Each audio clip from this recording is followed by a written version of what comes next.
Boa noite. Boa noite, pessoal.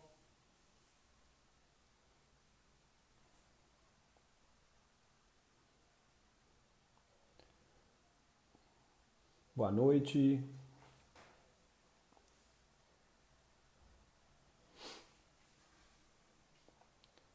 Pessoal, vocês estão chegando hoje para a nossa live. Prazer enorme ter mais uma noite aí com vocês. Boa noite, Candice, Na Matos, Fen Schmitz. Sejam bem-vindos para a nossa live de hoje. Uma live especial com um convidado super especial, um grande amigo meu.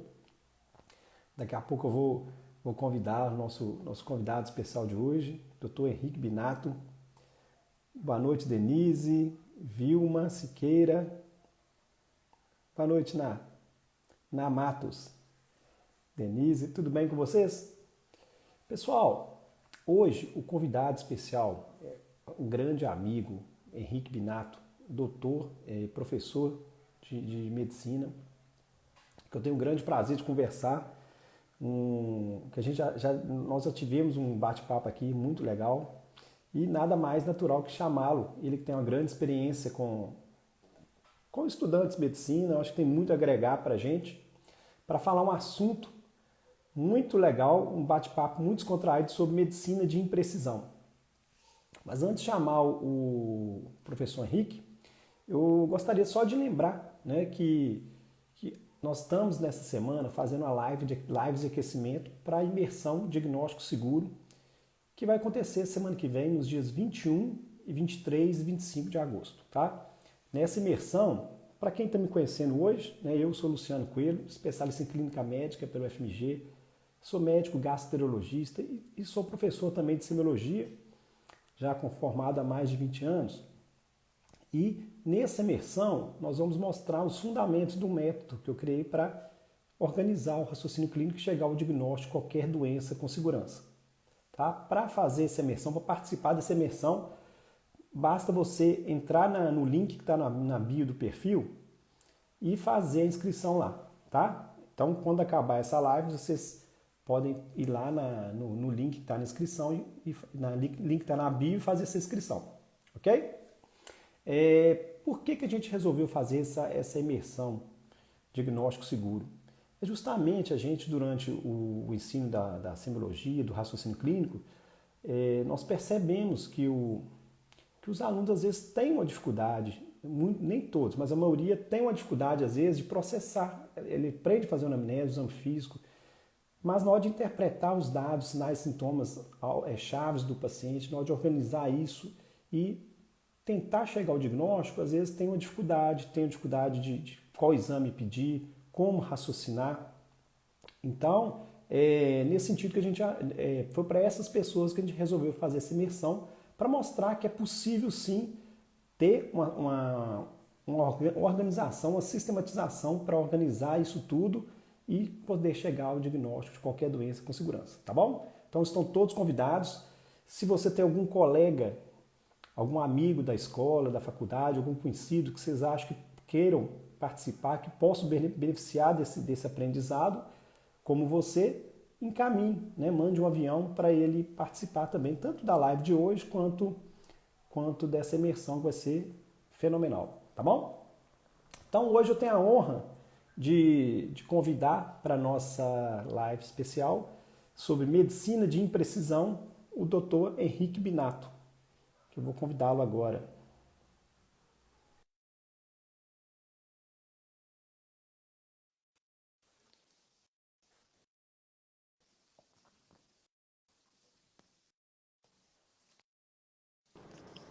Ô, Henrique, boa noite. Boa noite, Luciano, Tudo beleza meu aí, amigo cara? querido. Boa noite, pessoal.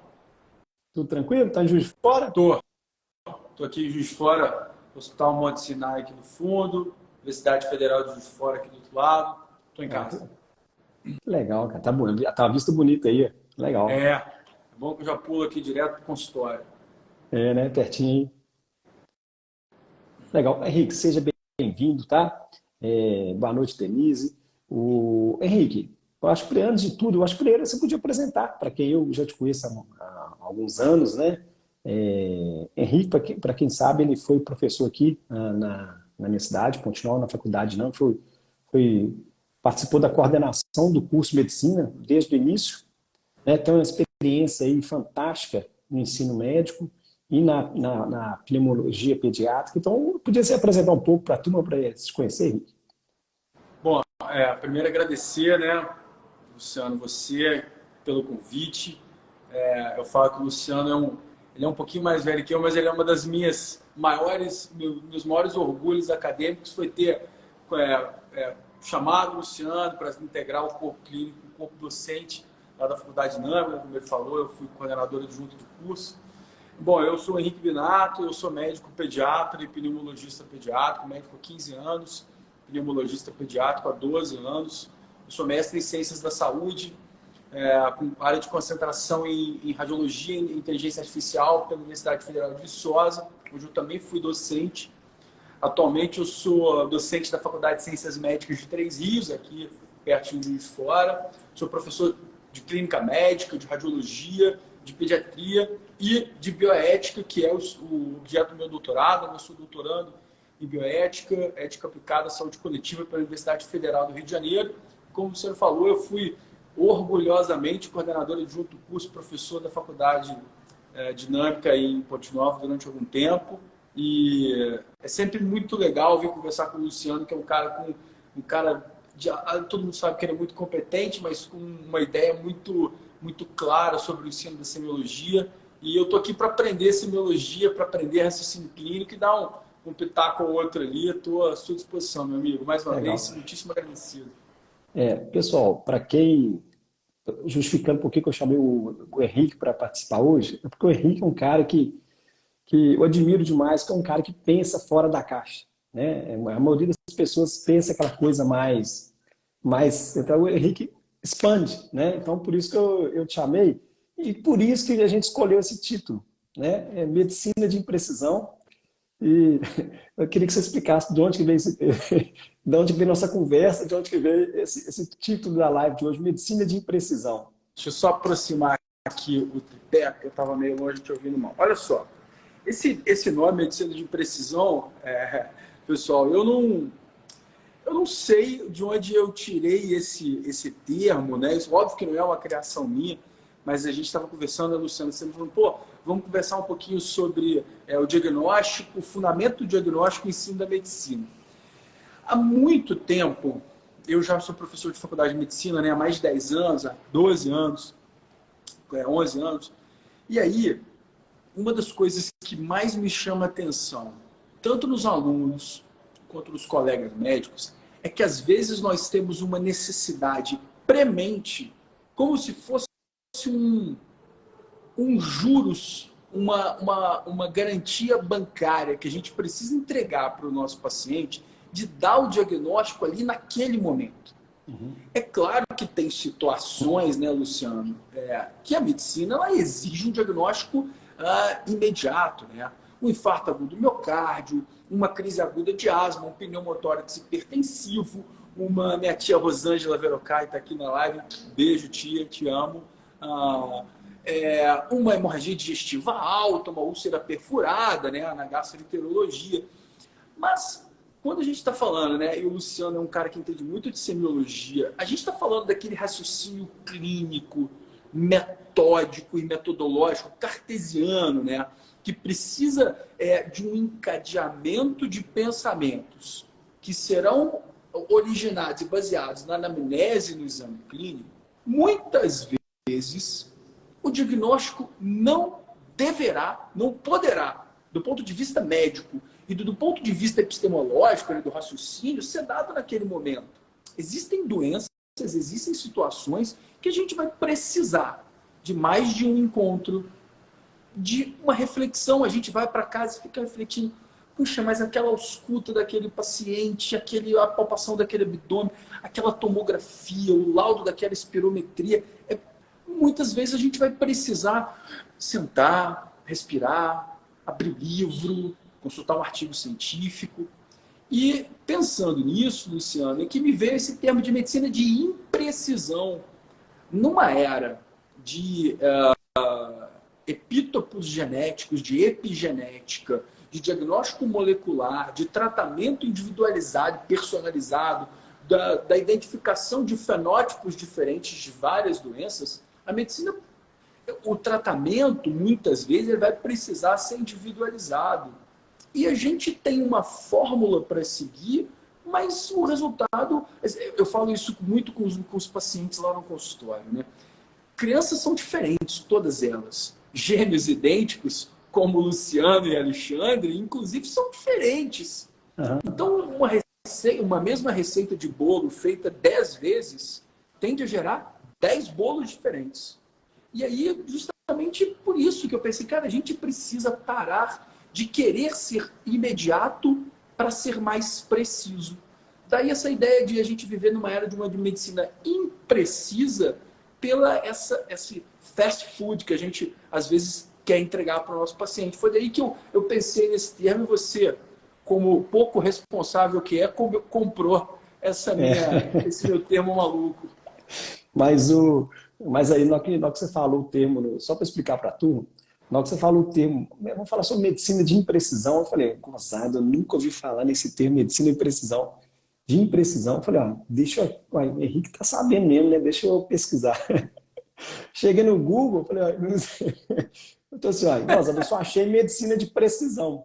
Medicina de precisão seria, né, aquela medicina personalizada, que você usa genético para direcionar, né, para ser mais preciso, junto com a clínica. E aí eu falei, interessante. Eu falei, Henrique, não conheci esse termo, de onde você conhece? De onde você conheceu? Eu falei, você falou, eu também inventei agora. Mas eu gostei. Foi, assim, realmente bate com o que a gente quer falar. Muitas vezes o diagnóstico, a gente, né, o mundo vem evoluindo para a geração high-tech, né, bem tecnológica, e as gerações novas são criadas, desde o neném, hoje em dia ele já passa lá, então a informação é muito rápida, então é natural que as pessoas queiram respostas rápidas. E isso cria muita ansiedade, né, nessa era de informação acelerada, do pensamento acelerado, isso gera um pouquinho de ansiedade, de frustração, de você querer chegar a um diagnóstico rápido e querer resolver o problema do paciente. Mas isso que você falou realmente tem situações, né, Henrique, que você está ouvindo direito, tá? Tô. Tem situações que realmente o diagnóstico não vai vir tão fácil. Tem diagnóstico muito fácil, é óbvio, mas alguns vão precisar de exames complementares. Você vai pedir os exames, depois vai precisar o paciente vai voltar, você vai pedir novos exames. É o que eu falo com os pacientes familiares, olha, não sei o que ainda, tem algumas hipóteses, mas estou montando quebra-cabeça. Então, por exemplo, na minha área, chega um paciente com síndrome de má absorção. Pode ser várias coisas, né? Às vezes a queixa do paciente é um gás com cheiro pior. Às vezes é só isso. Já peguei casos que eram doutor, estou com vamos dizer, o termo, né, termo leigo, né, punchoco. Né? E era só isso a queixa do paciente. Imagine você, no meio de tantos órgãos ali que pode causar, você descobre que tem uma má absorção. E aí, qual que é a causa? E você tem que esmiuçar, e aí vai, pede exame e volta. Né? Então, e isso gera ansiedade para o paciente, para o familiar e para o médico também. A gente também fica ansioso, né? E eu falo, isso é uma coisa importante, né, aos nossos alunos que estiverem ouvindo aqui, que a nossa ansiedade, a ansiedade do paciente, ela é justificada, ela deve ser acolhida, né? Eu acho que a palavra fundamental na medicina hoje, Luciano, não sei se você concorda, queria te ouvir, claro, é o acolhimento, né? Uhum. E eu falo para os meus alunos, desde muito tempo aprendi isso com o meu oráculo, eu tenho certeza que você também espelha, nosso Rodrigo Siqueira Batista. Uhum. O mínimo do mínimo que eu posso fazer pelo meu paciente é me interessar de verdade por ele. Ninguém acorda de manhã e fala assim, caramba, tô meio à toa hoje, acho que eu vou lá no consultório do Luciano. Já as pessoas vão porque precisam, porque querem, porque estão com algum sofrimento, né? E aí eu falo, olha só, o mínimo que a gente precisa é se interessar pelo nosso paciente para entender, para ouvir o sofrimento, para ouvir a queixa dele. Então, nessa ideia de fazer o diagnóstico, de entregar um diagnóstico muito rápido, às vezes a gente desconta a nossa ansiedade no nosso receituário, né? A gente não pode descontar. A gente tem que descontar na nossa terapia, a gente vai para casa, a gente vai fazer uma meditação, jogar uma bola, tomar um uísque, para poder descontar a nossa ansiedade. Essa ansiedade não pode ir para o nosso receituário. E é fundamental que nós atuemos, muitas vezes, como terapeutas da relação médico-paciente. Cuidar da relação médico-paciente é fundamental para que a semiologia flua melhor. Ninguém oferece, ninguém consegue passar informações adequadas para um médico que não gera confiança, que não gera segurança, né? Por exemplo, você falou aí do punchoco. Eu falo uma queixa aqui que é da nossa área, é a tosse crônica. Uma tosse que acontece há mais de 8 semanas, ela pode ser sinusite, refluxo, asma, rinite, ela pode ser tuberculose, fibrose cística, ciência cardíaca, doença pulmonar intersticial, ela pode ser psicogênica, ela pode ser por uso de IECA ou de antihipertensivo.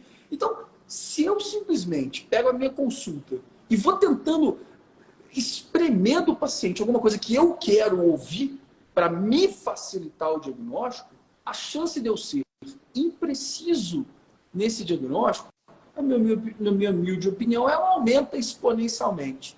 E cabe a quem está do lado de cada mesa falar com o paciente isso que o Luciano falou. Olha, eu não sei.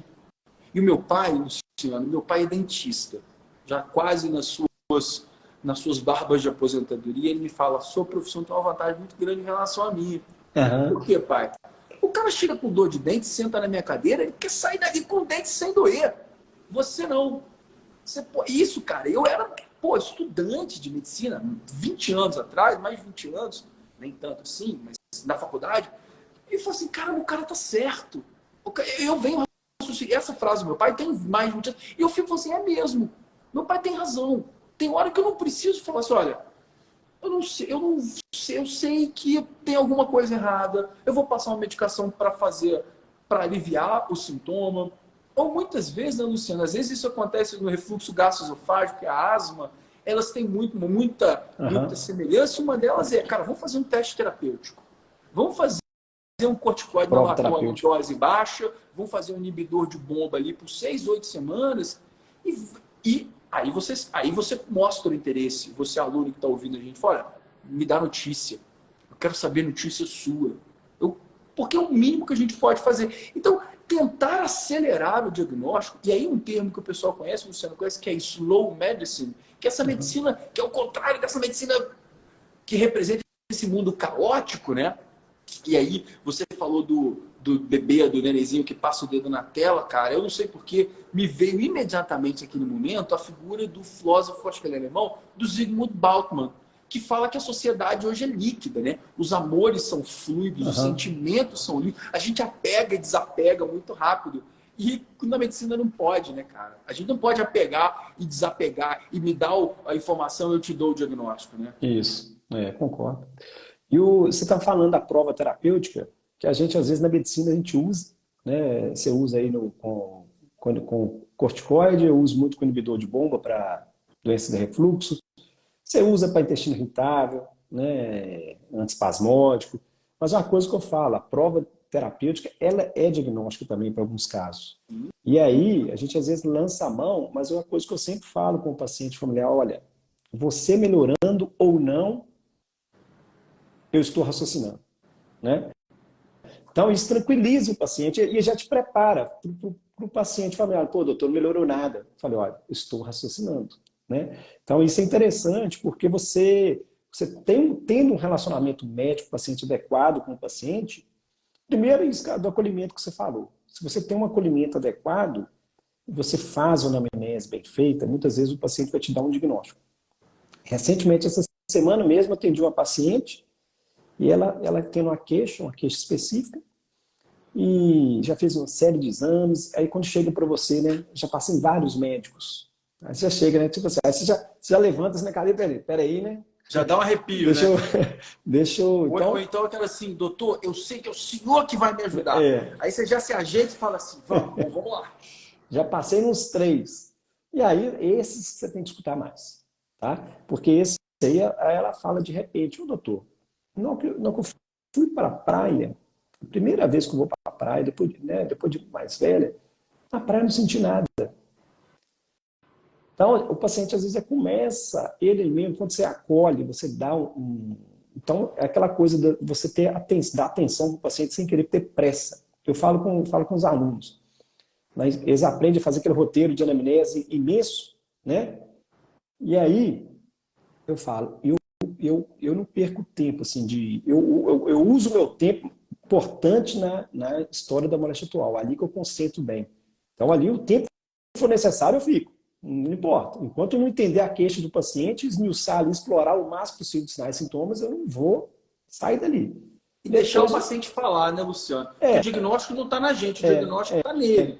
Então, a primeira, eu geralmente abro, desculpa te interromper, eu abro a anamnese assim, olha, e eu falo isso para os meninos, para os alunos, o que eu posso te ajudar? Não o que te trouxe até aqui, o que eu posso te ajudar? Eu estou aqui. E aí o paciente vai falando, vai falando. E às vezes no consultório, prontuário eletrônico, no computador, às vezes a gente fica aquele negócio assim, né? Você vai olhando o paciente, paciente, não, eu pego às vezes, vou rabiscando alguma coisa, anoto uma informação ou outra, porque é aqui, ó, o diagnóstico depende da função coclear, depende de ouvir, o diagnóstico está nele, o conhecimento está em mim, mas o diagnóstico está nele, Isso. né?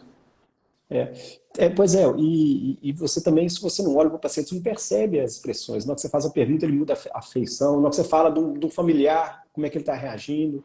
Né? Então, mas então, na história mais ritual, eu não perco, eu ganho tempo, eu fico ali. E aí depois o resto você pode ir mais rápido. Você fuma, você bebe, você já operou, você já teve alergia, vacina, né? Então você tem que objetivar, né, a anamnese dentro do tempo que você tem disponível hoje. Então, hoje em dia, que eu vejo muito isso, o pessoal com pressa para fazer diagnóstico, pressa para atender também, né?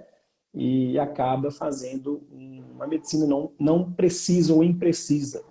E aí, quando você tem um diagnóstico impreciso, as condutas vão ser imprecisas também.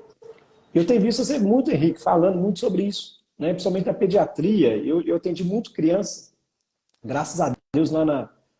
Teve uma que estava assistindo aí, acho que me pegou minha introdução, né? Falando, perguntou qual que é a minha especialidade, né? Eu sou especialista em clínica médica pelo UFMG, fiz gastroenterologia pela Hospital Felício Roxo, Belo Horizonte, né? E sou professor de semiologia hoje.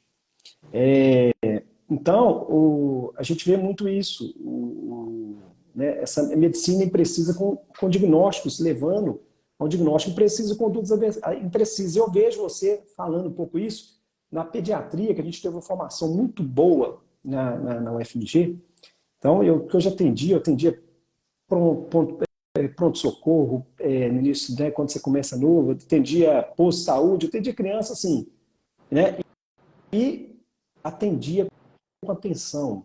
Amidalite, faringite, é viral ou bacteriana? Se eu acho que é viral, não vou dar antibiótico e vou esperar um pouquinho, falo com a família, olha, se melhorar, se você volta aqui, me procura, que eu vou revelar que pode ser bacteriana, eu dou antibiótico. E é muito mais fácil, que a gente vê na prática, que é muito mais fácil você dar antibiótico. Né? Então, isso que eu queria ver, né? Às vezes, o diagnóstico é muito comum isso na pediatria, né, Henrique? Às vezes, o excesso de antibiótico, né? Como é que você vê isso? Infelizmente, sim, Luciano, né? Eu também sou cria, um pedaço da minha criação na UFMG, né? Eu fiz pneumologia pediátrica na UFMG, com gente que hoje, acho que às vezes depois de mais velha, a gente se dá conta, caramba, eu fui residente do Paulo Camargo, do Castro Biapina, da Laura Lasmar, da Cristina Alvim, da Cláudia Andrade, né? Então, hoje a gente tem uma... Quando era criança, é meio de criança. Cara, não precisa ter medo. Criança não fala, né? A criança fala, às vezes, muito mais do que a gente pensa. E, às vezes, ela fala sem dizer nada, né? Quando você olha para a criança... E, assim, nunca... A pessoa que mais conhece a criança é a mãe e o pai dela. Então, se o pai e a mãe falou, olha, não tá legal, o olho, ele aumenta, a atenção aumenta. Sobre o antibiótico, Luciano, inclusive essa era a minha tese original de doutorado, falar sobre as fraturas, né, as disrupções éticas e bioéticas na prescrição de corticoide e antibiótico em criança.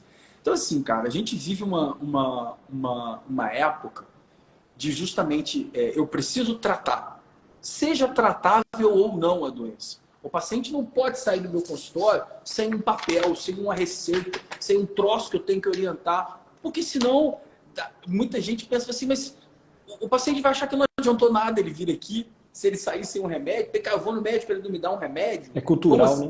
né? É cultural. E aí, muitos médicos, muitos pediatras introjetaram isso, e também numa cultura de assim, pô, eu vou tratar, porque se eu não tratar essa criança complicar, eu posso ser interpelado, eu posso ser processado. E isso tudo é fruto de uma formação médica, que é o motivo da gente estar aqui, eu e você hoje, de uma formação médica muitas vezes fragilizada no sentido de ouvir o paciente, de ouvir a queixa da família. Então, assim, hoje a gente sabe que otite média aguda em criança maior de 2 anos, a maioria vai resolver sem antibiótico. Sinusite bacteriana aguda, a maioria vai resolver sem antibiótico. Faringoamidalite streptocócica pode resolver sem antibiótico. Às vezes a gente trata só para prevenir o risco de complicação não supurativa, febre reumática e glomerulonefrite pós-streptocócica. Inclusive, mais recentemente, um estudo, se eu não me engano, agora de 2023, falando que a amoxicilina em dose única diária para infecção de garganta. E o que eu vejo muito, outro dia eu falei no meu Instagram, assim, eu peguei uma prescrição bizarra. E aquela prescrição, na medicina coisa vem às pares, né? As boas e as ruins. Uhum. Cara, aquela prescrição se repetiu idêntica. Era uma prescrição que continha um antibiótico que não trata nada. Cefacloro não trata nada. Você que está me ouvindo, cefacloro hoje não trata nada. Salbutamol oral, bronquidilatador oral. Corticoide para tratar gripe. Por que essas prescrições têm vindo assim? Por que a gente resolveu inventar que montelukast, que antileucotrieno, aumenta a imunidade? Por que a gente resolveu dizer que domperidona trata refluxo gastroesofágico? A gente precisa parar e olhar para dentro da gente mesmo e falar assim, essa minha prescrição, ela é fruto essa minha prescrição errada, ela é fruto do meu desconhecimento, da minha ansiedade, do meu desinteresse pelo meu paciente, ou ela é um pouco de cada coisa? Porque tem erro aí. E a gente não pode ser... E eu sou doutorando, professor de bioética, me sinto muito confortável falar isso. Então, posso ser corporativista a ponto de falar assim, não, veja bem. Cara, não é veja bem. A medicina não é pra gente, Luciano. Você não fez medicina para você, não. Você fez medicina para o seu paciente. O alvo de tudo, a razão de tudo do músico é o público. A razão do chefe de cozinha, que eu sou um chefe frustrado, é o cliente que está comendo. A razão do arquiteto, a sua esposa arquiteta, é o cliente que vê o projeto, cara. A razão da minha vida profissional é o meu paciente, é para ele. Então, eu tenho que ser o mais preciso para ele. E às vezes eu vou ter que, para ser preciso, eu vou ter que falar, não sei. É agudo? Eu preciso, olha só, eu preciso intervir agora? É uma intervenção curativa, uma intervenção de alívio, uma intervenção de evitar a progressão de doença? A prescrição médica é racional, deve ser racional. E a gente vê que muitas vezes ela não é. E aí, essa pressa, essa irracividade de dar o diagnóstico gera imprecisão. Por isso essa minha ideia de falar de medicina de imprecisão. Isso, que além da velocidade, a pressa, você tem a irracionalidade, né? Que você está falando aí. E a gente vê isso mesmo, né? Essa ânsia de fazer um diagnóstico, de querer resolver o problema, às vezes atrapalha, tropeça o processo e não chega onde que a gente quer, que é o objetivo do paciente, né? É justamente isso. Né? Mas legal. Você falava assim, assim? tem uma coisa também, Luciano, que eu acho que a gente precisa, a gente enquanto professor, tem alguém pedindo conselho para quem vai começar a internar. Bom, antes de falar o que eu ia falar, então eu vou te dar uns conselhos para quem vai começar a internar. O primeiro de tudo, tenha certeza absoluta que é isso que você quer para sua vida. Você botou o pé no internato, você tá pelos próximos 70 anos, com todas as aspas possíveis, condenado a viver como médico. Então, pense bem e agradeça por ter chegado até ali preocupado. Outra coisa, para quem vai começar o internato, você está na faculdade de medicina. Você não está num cursinho preparatório para residência médica. O teu estudo é para aprender medicina. Depois, daqui uns dias eu acho que eu vou até ter uma novidade, vou compartilhar com você, com todo mundo, Luciano. Depois você pensa em fazer prova para passar na residência. Acho que esse é um conselho fundamental. Comece a pensar na sua residência sem esquecer que você ainda é um interno. Você ainda tem 30% do curso. Então, vai com calma. E o último conselho é: o tempo que você tiver disponível para estudar, você usa para estudar. O tempo que você tiver disponível para descansar, você usa para descansar. Eu acho que são essas 3 coisas que eu gostaria que me tivesse sido falado. O que eu fazia durante o meu internato era o seguinte: você dedica ao paciente, estude o caso do seu paciente, porque você vai aprender isso para você ser médico. Então, assim, dedique o máximo possível ao seu internato e o tempo restante você estuda para a residência. Agora, o que os alunos precisam ter essa noção de saber dividir o tempo, organizar bem esse tempo. Tem um tempo que você tem que dedicar para o seu paciente, para aprender. Eu falo que é estudar de forma objetiva, para aprender, né? E, ao mesmo tempo, você estuda para a residência. Porque, é lógico, também o aluno vai querer fazer prova de residência, é muito disputado. Então, na minha época, o que eu fazia? Eu ia para o internato de manhã, estudava os casos, discutia, e aí passou, na que eu ia liberado, eu ia estudar. Eu tinha um horário de estudo para residência. E nessa época nós não tínhamos, na sua época não existia Medicurso, Medicel, esses cursos preparatórios. Né? A gente tinha que estudar e organizar. Então, era organização e estudo, que eu acho que é a base de você passar no processo de seleção, você tem que saber estudar. Né? Então, usar métodos de aprendizagem significativa. Pior coisa que o estudante pode fazer do internato, do primeiro ou do 12º período: acordar de madrugada para estudar. Não, isso você vai estudar talvez para aprender para a prova, porque isso não retém memória de longo prazo. Se hidrate bem à noite, coma pouco de noite, se hidrate igual eu e o Luciano estamos fazendo, porque você precisa de sono, do estágio N3 do sono, para poder fixar a memória de longo prazo. Não adianta estudar de madrugada e ir para a prova, ir bem na prova, espirrar e o conhecimento sair na rinite. Não é assim que funciona. E se você não estudar o caso, se o paciente não aprender, você não vai ser um médico, ou o médico precisa, né? Exato. Porque vai ser médico concurseiro. Né? Porque o que eu falo, o que eu vejo, assim, os alunos estão tentando, estão acabando transferindo para a residência o aprendizado que às vezes tinha que ter durante o curso. Então chega às vezes no internato sem conseguir raciocinar direito. Então, assim, nossa, é difícil. Sempre para o meu professor, tá difícil, nossa, a semiologia é importante, né? A gente não dava muita bola. Então eu vejo isso, sabe, assim, porque às vezes não está levando muito a sério. Eu acho que a faculdade tem que aproveitar esse tempo para dedicar, e o melhor professor é o paciente. Sem dúvida. Assim, e são pequenos detalhes, Luciano, pequenos detalhes, né? Às vezes a gente vai dar valor às coisas que a gente aprendeu lá na frente. Imagina você, recém-formado, vai dar o seu plantão numa porta de urgência e emergência e chega um paciente com dengue, né? Febre a menos de 7 dias, artralgia, mialgia, dinamia, dor retroorbitária, vômito, náusea, tá? E você esquece de palpar o fígado desse paciente e você deixa passar que a hepatomegalia dolorosa é um sinal de alarme da dengue. Aí você manda esse cara para casa, ele volta 3 dias depois, 2 dias depois, com 18 mil plaquetas, em choque hemorrágico. Então, assim, a ideia da semiologia é justamente te fornecer uma caixa de ferramentas. Não existe pedreiro, não existe parede construída sem ferramenta. Justamente. A semiologia, ela é a base fundamental de toda a estruturação da nossa profissão. seja na clínica médica, seja na pediatria, na clínica cirúrgica, na medicina preventiva e social. A semiologia, ela é, Lúcia, me permita aqui falar com você, que entende muito mais do que eu, mas especialmente como pediatra, né?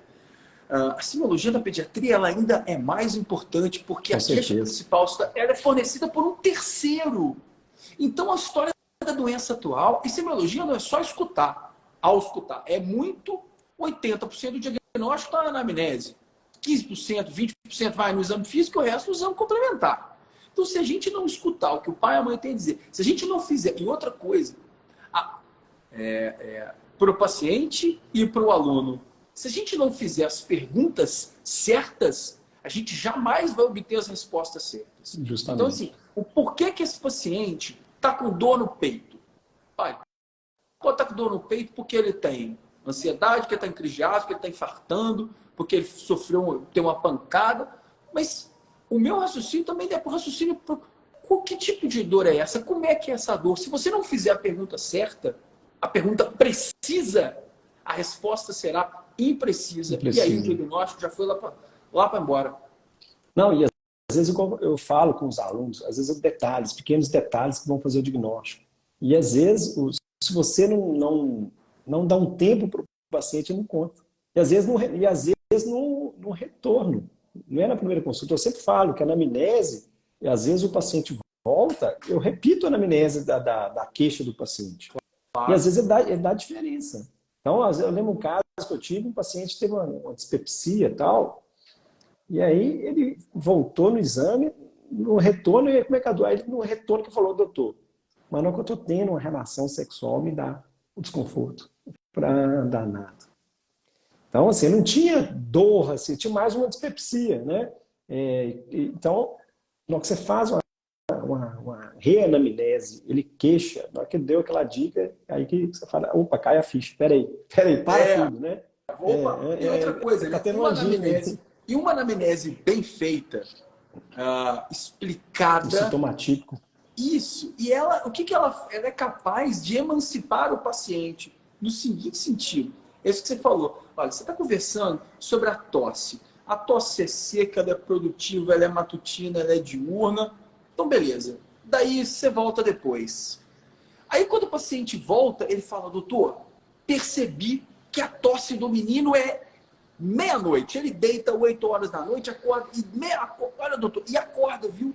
Às vezes eu achava que ele só tossia, mas ele acorda. Então a gente acaba falando para o paciente, falando assim, cara, você vai me ajudar a dar o diagnóstico. Uhum. Se eu te ouvir e falar com você, você vai ser capaz de perceber melhor os seus sintomas e me fornecer uma informação que às vezes ele não foi capaz de fornecer, o paciente não é médico na maioria das vezes, isso. Ele não foi capaz de fornecer informação que agora ele será. Não, você tem que ajudar, né? Ajudar o paciente, às vezes, e o paciente ajudar, é vice-versa. Está perguntando qual era a hipótese? Na verdade, o paciente, quando ele falou que estava tendo essa dispepsia associada a esforço físico, no caso, a relação sexual, ele estava tendo uma isquemia coronariana. E aí, eu já encaminhei já para o cateterismo, já fez angioplastia já. Né? Ele estava tendo a dispepsia aos esforços, mas era bem atípica, não tinha dor, não tinha nada, sabe? Simulava uma má digestão, que a parede inferior do coração chega muito para o gastro, né? Não é o primeiro que chega, vários chegam. Mas então uma dica, um detalhezinho, que às vezes se você não faz uma anamnese novamente da queixa, então isso é a prática que eu faço. Às vezes o paciente volta e pergunta como é que está a dor. Eu tive um caso, Luciano, aí em Ponte Nova, cidade querida, de uma adolescente, veio indicada pelo Dr. Emílio, nosso companheiro, Dr. Emílio Garavini, querido amigo também, outro que virou professor, de tanto eu encher o saco, virou professor da UFV. Ele me encaminhou uma menina que tinha uma queixa de falta de ar. Uma falta de ar cíclica. Aí, ela veio conversando. Eu falei, quem te indicou foi o Dr. Emílio. Eu falei assim, doutor Emílio? Eu falei, pois é, eu sinto muita dor. E a falta de ar vem com dor abdominal, alguma coisa que possa ser de menstruação. Eu falei assim, você está sentindo essa dor agora? Não, agora eu não estou sentindo. Aí eu fiquei perguntando, falei assim, a dor tem a ver com a menstruação. Aí eu falei assim, bom, essa menina pode ter endometriose e às vezes está ficando ansiosa na dor e fazendo uma dispneia psicogênica. Era uma menina de 14 para 15 anos. Mas eu falei assim, vai para casa. Não sei o que fazer. Não era uma dispneia aguda. E falei para ela, quando você sentir isso novamente, você volta. Não precisa marcar consulta. Bate aqui na porta e volta. Não deu outro, uns 20 e poucos dias depois, 15 e poucos dias depois, a menina voltou. Ela voltou e falou assim, você está sentindo falta de ar? Tô. Eu escutei, Luciano, a menina não tinha nada. E eu falei assim, pô, eu sou muito ruim, cara. Eu sou muito ruim. Um pneu, um pediatra que não sabe da minha... Eu sou muito ruim. Aí, o pai e a mãe à frente, eu pensando, não sei se você vai ver uma coisa, eu vou apelar. Eu falei assim, você está sentindo falta de ar? Tô. Vai fazer uma tomografia. Ela foi, fez a tomografia. Ela tinha um pneumotórax catamenial. Ela tinha endometriose, endométrio fora, tecido endometrial fora do endométrio. Ela tinha endometriose no diafragma. Que isso? Muito raro, né? Eu não tive nada com a história. O tratamento era tratar a endometriose. Então, assim, não tinha nada a ver com... Tem uma aluna aqui, minha aluna, Luísa, conta esse caso em sala de aula, né? Então, assim, a menina tinha um pneumotórax catamenial. E foi o diagnóstico mais legal que eu fiz na minha vida. E marca, né? Marca. Nunca mais eu vou esquecer. Não, e tem casos, a gente tem cada caso, né, Henrique, que te marca, você não acredita, né? Já pegamos tipo, um Crohn de pulmão também, com nódulos pulmonares.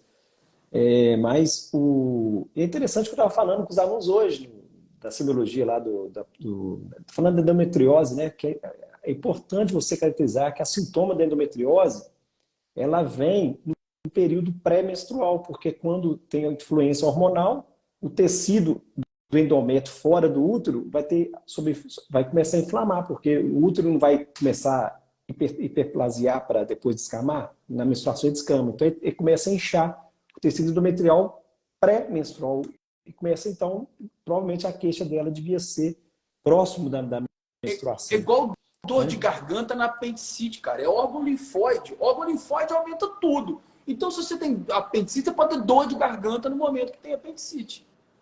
É bom você falar isso. Aproveitar aqui. Infecção de via aérea, levando a adenite mesentérica. Você pega muito? Muito. Nossa, a adenite mesentérica é uma das piores coisas que o pediatra pode tratar. Porque não tem o que fazer. E aí a gente pede. E às vezes o diagnóstico é de exclusão. Porque você tem um menino que normalmente tem infecção de faringoamidalite de repetição, viral ou bacteriana, aí começa a fazer dor de barriga. Aí você investiga, não é nada, não é metabólico, não é alimentar. Aí você perde, aí pior, perde a tomografia, aí vê um monte de linfonodo mesentérico, pô, e daí? Né? Aí a gente fala, não, isso aí você vê um linfonodão aumentar, fala, isso aí pode ser uma adenite mesentérica. O que faz, doutor? Nada.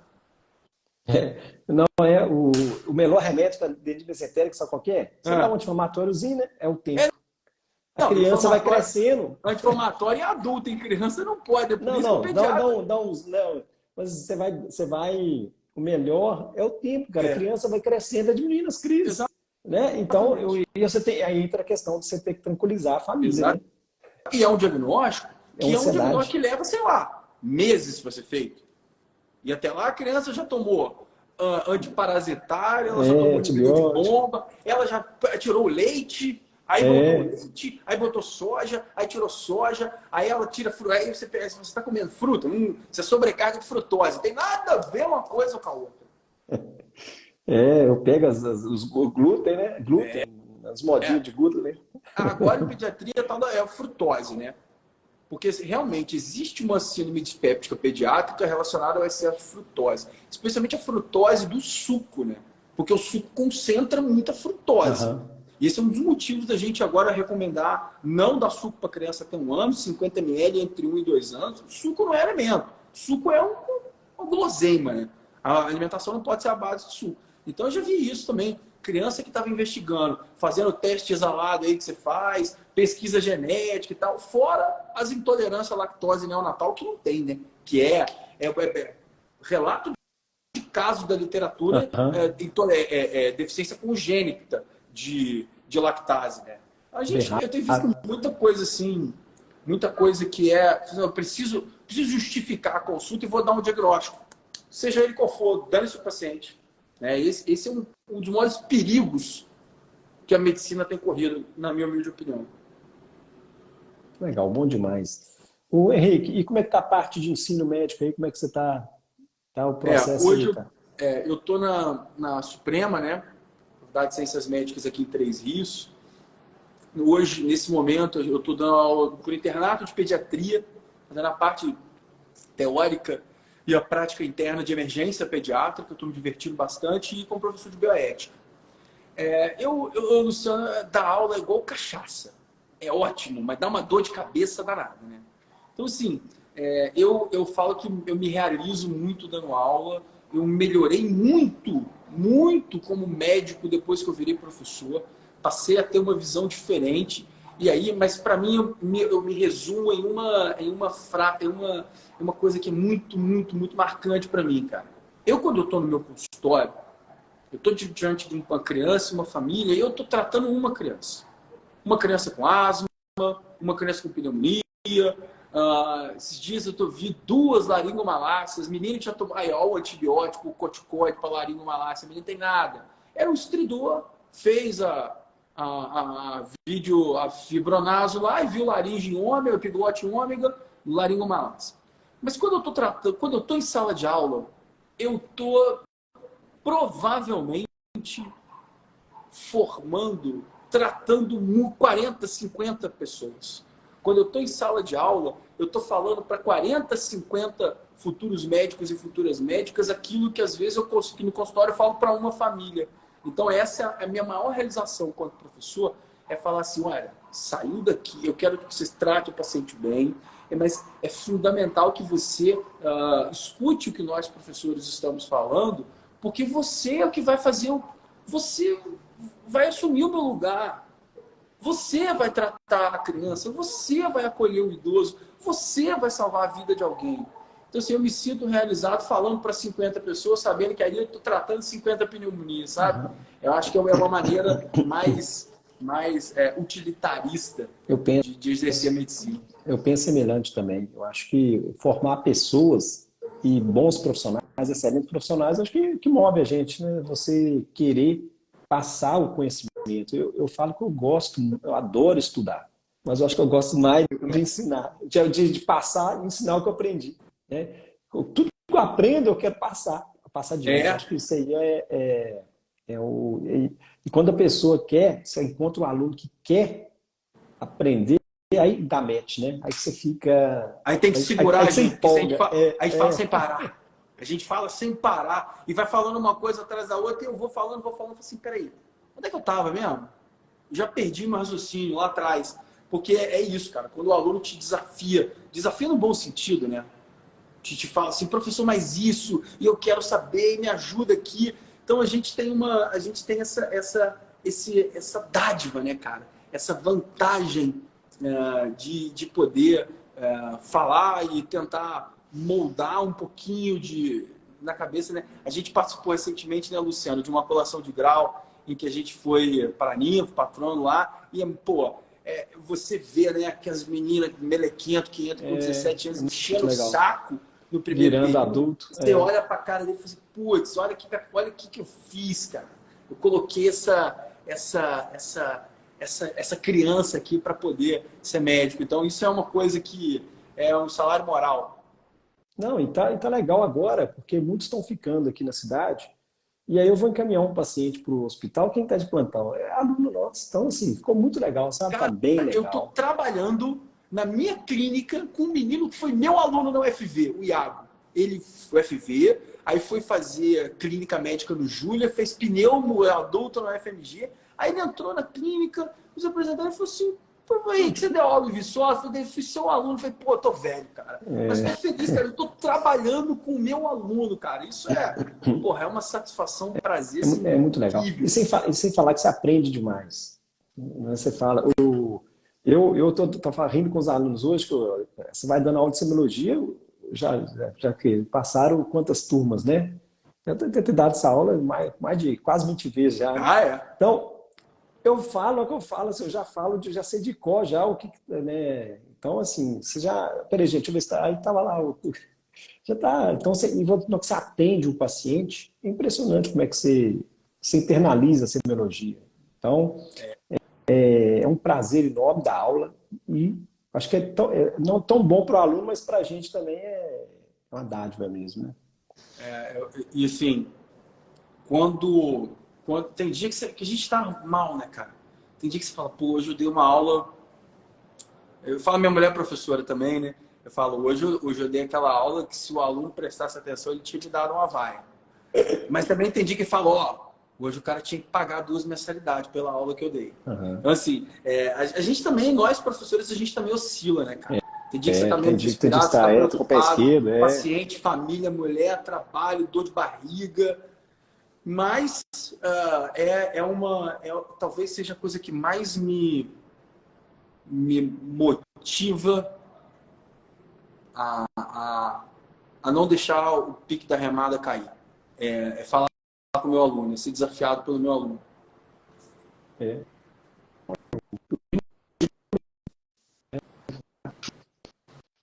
Isso é um aluno que o nosso objetivo. Ô, Henrique, tá, cara,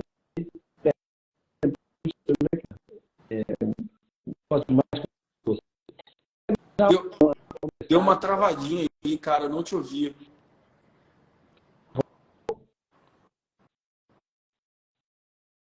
voltou aí?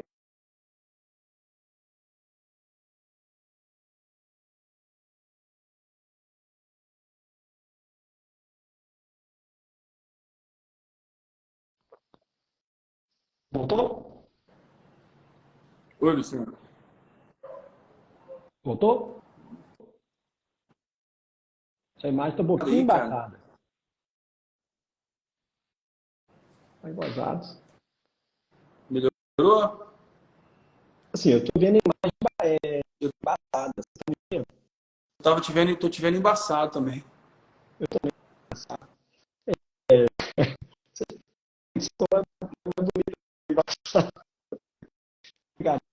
Mas que essa mensagem não para por meio. Bom, primeiro queria, mais uma vez, meu amigo querido, te agradecer o convite. Sempre uma alegria, sempre muito engrandecedor conversar com você em todos os sentidos. E deixar aqui um pedido, né, para os médicos, futuros médicos e médicas que nos viram, que estão nos vendo aqui. Pensem o quanto que vocês gostariam, como vocês gostariam de ser tratados, não só no sentido pessoal, mas o quanto que o seu médico se dedicasse a você na hora de fazer o diagnóstico. Entendam que a medicina ela vai te exigir raciocínio rápido e conduta imediata em vários cenários, mas na maior parte das vezes você tem tempo. Usa o tempo que você tem para o seu paciente, né?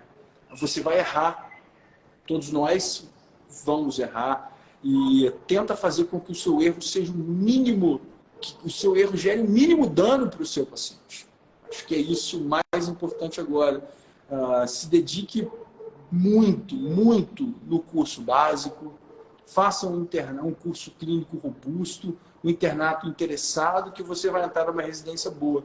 E apoie-se sempre nos ombros de professores que efetivamente estão interessados em fazer, em dar aula, em ensinar. Né? Eu acho que essa é a maior dica que eu posso dar. Olha para o seu professor e manda ver. Isso sempre tem professor querendo ajudar. Eu acho que isso que eu falo para os alunos. Procure na sua faculdade, né, aqueles que queiram te guiar nesse processo. Né? Eu acho que sim. E, Henrique, só para dar o último recado, então, pessoal, então, semana que vem, dias 21, 23, 25, nós temos a imersão diagnóstico seguro. E para fazer a inscrição, agora terminando a live, só ir lá no link que está na bio da tópico e fazer lá a inscrição, tá? E aí, para fazer a inscrição, a gente pede o seguinte: a gente pede que você se inscreva no grupo do WhatsApp, entre no grupo do WhatsApp, que é lá que nós vamos passar as informações dessa imersão, nós vamos ceder as aulas para quem for participar. É importante você entrar no e-mail que você entrou no e-mail lá, você respondeu a pesquisa, que essa pesquisa é importante para a gente ver qual que é a expectativa sua e a gente procurar atender essas expectativas de você e marcar, colocar na agenda aí, colocar um lembrete para não esquecer, tá? Então, dia 21, 23, 25 de agosto, nós vamos estar aí fazendo essa imersão. Ok, pessoal? Qualquer dúvida, só mandar um direct para a gente. Henrique, muito obrigado aí pela presença, tá? Muito obrigado aí pelas palavras aí, foi excepcional, viu? Foi bom demais participar aí. Obrigado, Luciano. Obrigado a todo mundo que esteve aqui. O Lucas Rigueira, fala, Joe, um abraço para você, querido. E, pô, eu acho que quem puder fazer a inscrição nessa imersão do Luciano vai ser incrível e com certeza, em algum momento, em algum paciente, em algum diagnóstico, essas palavras do Luciano vão fazer a diferença. Um abraço apertado para todo mundo. Luciano, obrigado. Conte sempre comigo, meu amigo. Um abraço a todo mundo aí. Beleza, Henrique. Obrigadão aí. Valeu, cara. Bom demais, tá? Sempre bom falar com você. Valeu, querido. Abraço. Abraço. Pessoal, então, valeu aí pela presença. Qualquer dúvida, me mande um direct, ok? E só, para quem quiser interessado, só fazer a inscrição, tá? O link está na bio do perfil. Boa noite a todos.